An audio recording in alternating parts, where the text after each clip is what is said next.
you can feel. And I'm not going to stop until I find that one person that I can spend the rest of my life with. I would definitely prefer not to be the first bachelor rejected at the end of all this, but I have to be willing to have my heart broken again in order to find love.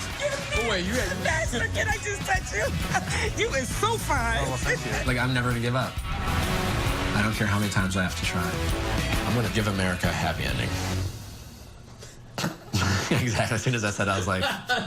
Coming up tonight on The Bachelor.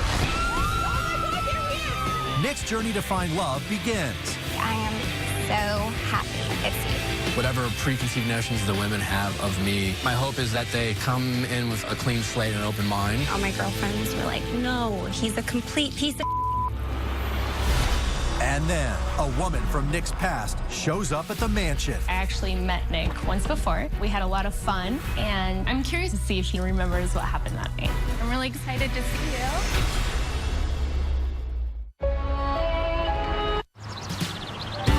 How surprised were you guys when you found out Nick was going to be the next Bachelor? I was shocked. That was surprising. He's like that choo-choo train we all read about in school that just keeps chugging along, just keeps going and going and going and going. You know what's the fun part about Nick is that, like, a lot of people see him as this giant tool bag, right, that they don't like. On your season, that's how he came across. But this summer on Bachelor in Paradise, he became like this really likable guy that's maybe a little more mellow. Yeah. Maybe a little bit more humble. So I think it's going to be fun. Hopefully he shows those people who doubt him that he's actually a sincere dude. Oh, boy. There he is. I'm very excited to meet the women tonight, but also definitely a little nervous. Hey, Nick, you're the Bachelor. So really lucky to sit down with Ben, Chris, and Sean. I certainly have put in my time in Bachelor World, but I've never been in this position before. And so I think it's important for me to try to get as much advice as I can from the people who have been there before. We were laughing before you got out here because a lot of people don't like you.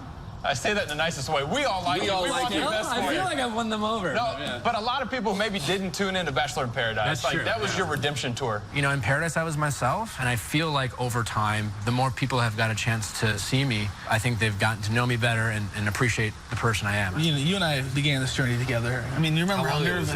It's like 17 years.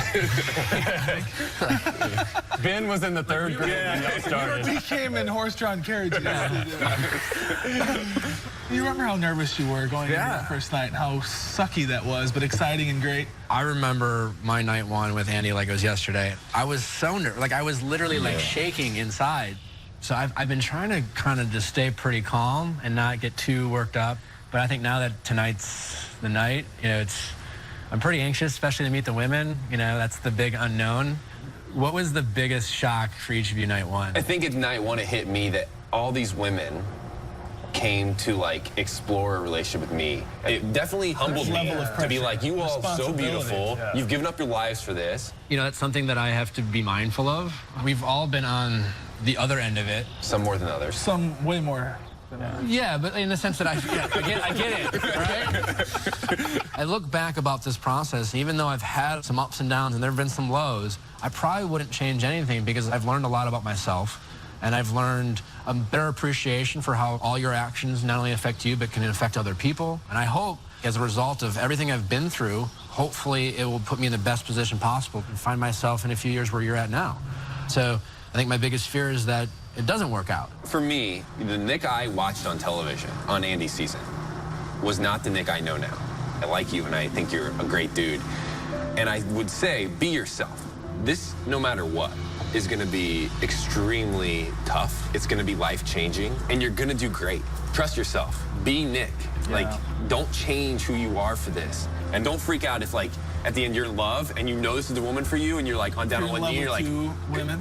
Or if you're in love with two. All right, so there you go. Always good to bring that up. Right? Nick has some baggage coming into being the Bachelor. To Nick starting his own love story, and to the fourth time being a charm. Cheers. Cheers. Love you. But that baggage is also an opportunity, I think, for him to show the world really who he is. Hey, rooting for you, man. Because when he gets down on one knee and he asks somebody to marry him, he's asking that person also to